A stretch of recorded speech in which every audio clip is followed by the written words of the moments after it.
Hey guys, it's Adam Lavelle of WrestlingDoneRight.com, the NOAH and MLW Network.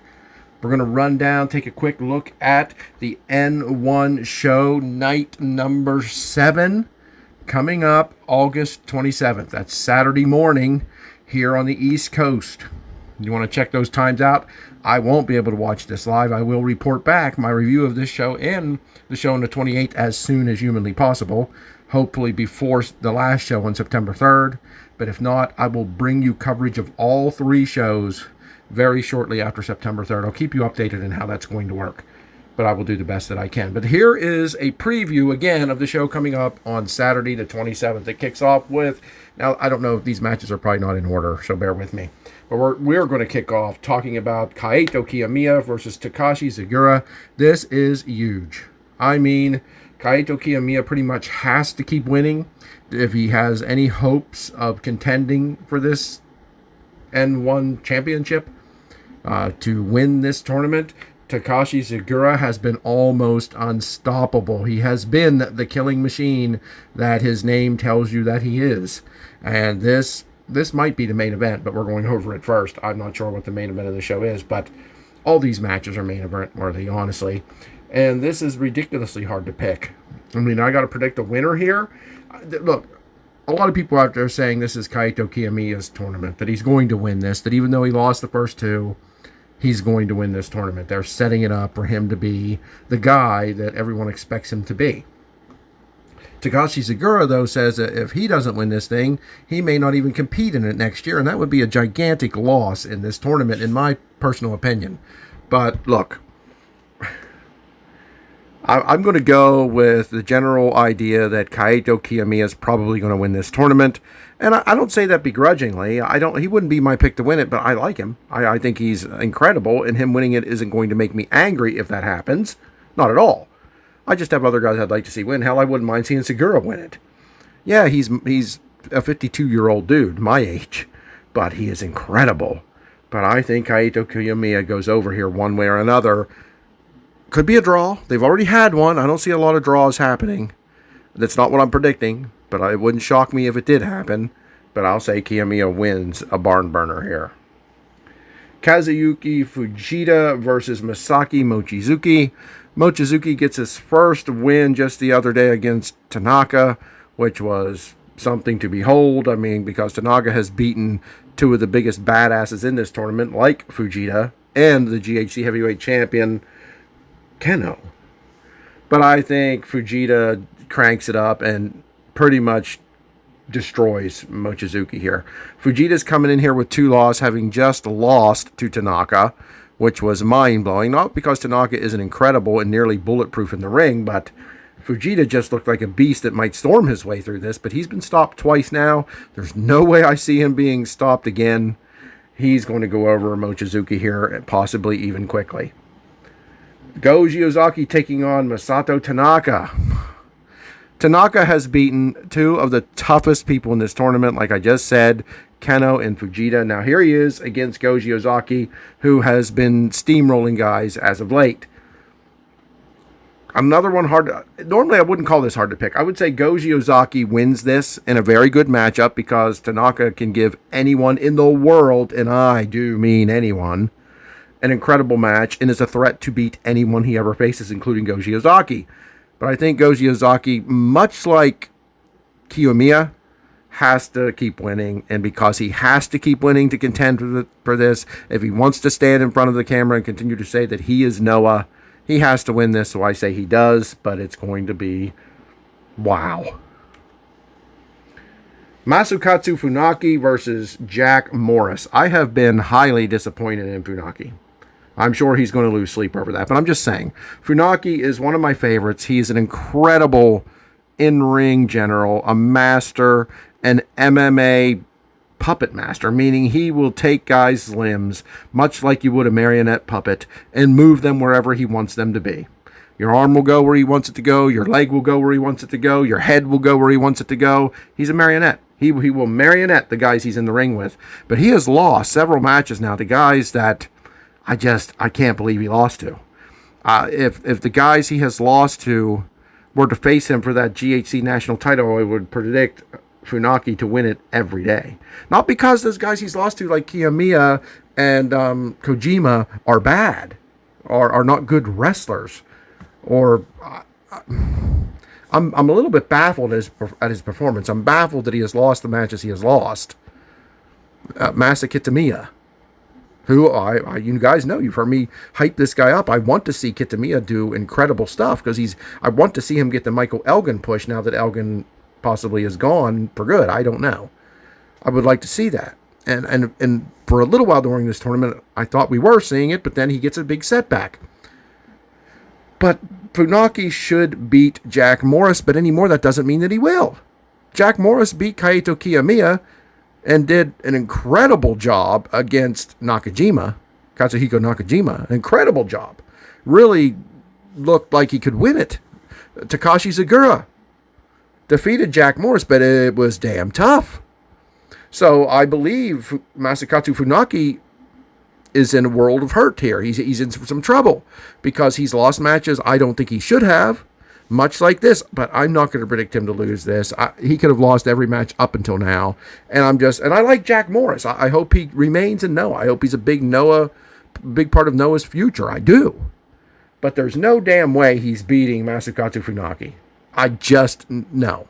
And if he does, I'm going to start believing that Funaki's close to retirement. Funaki's got to get back on the ball, and I think he does it here. Massachetta Mia versus Kenya Okada. Massachetta Mia should win this. Massachetta Mia honestly should bulldoze his way through this. He won't, because Kenya Okada is turning it up. Kenya Okada has learned incredible and valuable lessons in this tournament.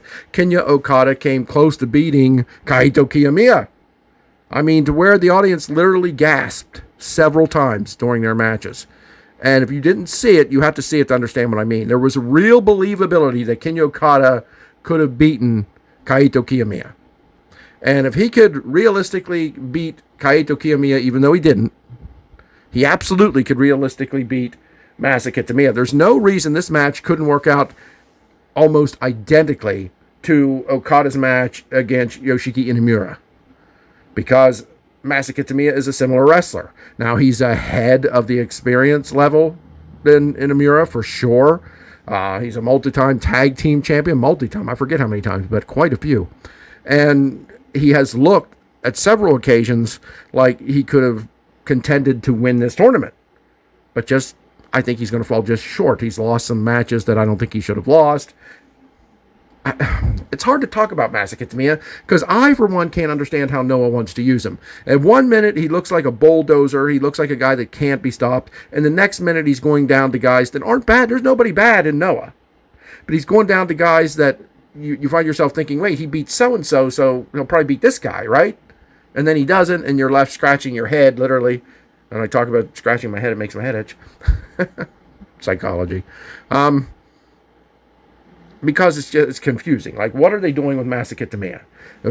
Is he a world beater, or is he an average mid-card guy? I don't know. But I think there's no way he should lose to Kenya Okada, but that doesn't mean he won't. But I'll stick with Massachetta Mia here. Hideki Suzuki versus Hijo del Dr. Wagner Jr. Look, Dr. Wagner Jr. is good. He's solid. These two are in the same unit together. They're in the Segura Army. But Hideki Suzuki's one loss to Fujita has just got him going. It's got him riled up, and I think he's going to beat Wagner Jr. I think he's going to handedly beat him.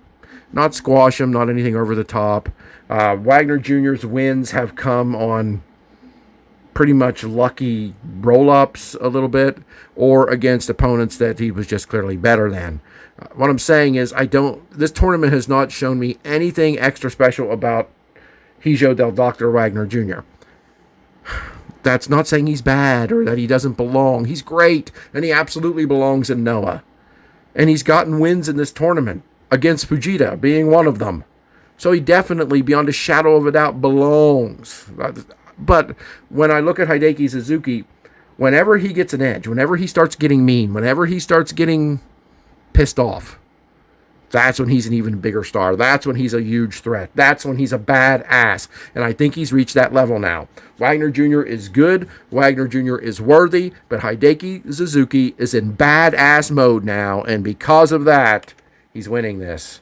And then we got Keno taking on Anthony Green. Look, Anthony Green got a huge win over Wagner Jr. He's looked good. He's on the smaller side. Of all the guys in this tournament, he's one of the smaller guys. There are some guys that are shorter than him. I think Tanaka, Mochizuki, those guys are shorter than Green. But when it comes to girth, Anthony Green's one of the smallest guys, if not the smallest guy in this tournament. And I'm not saying that as a knock. It's just a fact. He's a heavyweight or he wouldn't be in this tournament, but I can't imagine he's real far over the junior weight limit. I could be wrong. I could look up his weight, which I didn't do. I just think he's smaller, and I think that affects him a little bit in this tournament. I can't imagine his blows, his kicks, his chops, his forearm shivers and smashes hold the weight that his opponents do. I find that hard to believe. He relies a little bit on aerial ability, but nothing wrong with that, but he does. He's capable of beating Keno. He's capable of beating anyone in this tournament, but I don't see it happening. I don't see Anthony Green defeating the GHC heavyweight champion. Absolutely could happen. Could be a big shocker. Could be a way to give Keno yet another challenger for sure. And Keno's on a roll. He is leading his block. He's tied, but he's tied for the lead of his block right now. I think it will remain that way. I think he wins this. I think Green puts on a hell of a show again, shows us why he's in Noah and why he should stay in Noah, but I don't think that means he wins this. And then we got this one. This is my main event. This is going to tell a lot of things here. We got Katsuhiko Nakajima versus Satoshi Kojima. Kojima is leading his block in a big way. He has stormed through this tournament so far. I think he only has one loss, and that was to Takashi Zagura, who's also up there in his block, I think, tied for the lead. But I think Kojima has looked better in this tournament than he did on his run to the GHC championship. And he defeated Goji Ozaki to win that championship. Defeated some other guys along the way and looked great. Definitely looked better than he has in New Japan in a while, but New Japan doesn't really give him an opportunity to shine. But we're talking about Katsuhiko Nakajima, who since losing the GH title to Fujita, has had to rebuild himself in some level because that shocked the world. It frustrated much of the world, especially Noah fans.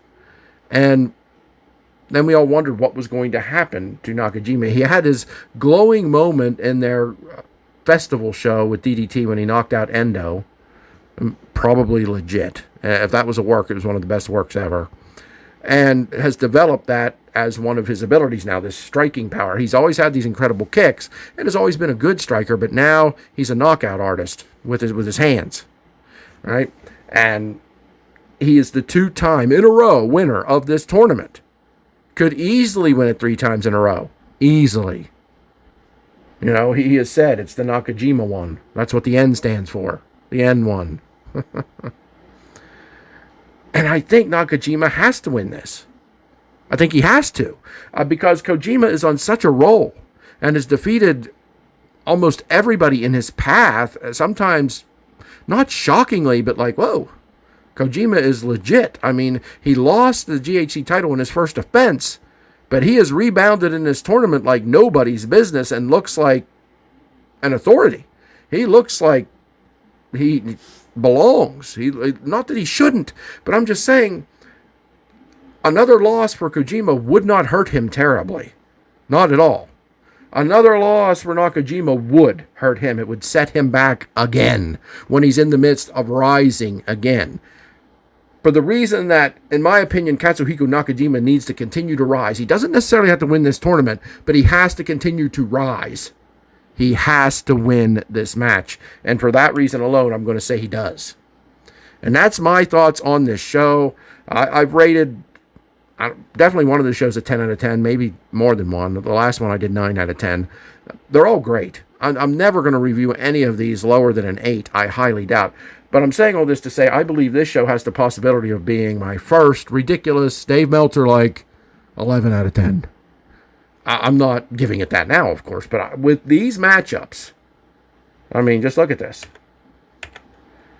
With these matchups, we could have a show that exceeds all of my expectations, and I'm damn picky. I have a website called WrestlingDoneRight.com.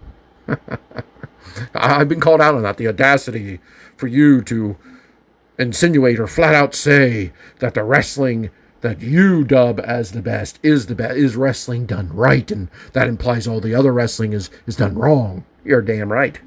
You're damn right. That's why I'm not implying that. I'm saying that. And for a picky, snobby son of a bitch like me to tell you that this show might exceed my expectations is saying something. And you shouldn't miss these shows. And if you are, I guess you're just a fan of wrestling done wrong. We'll see you soon, guys.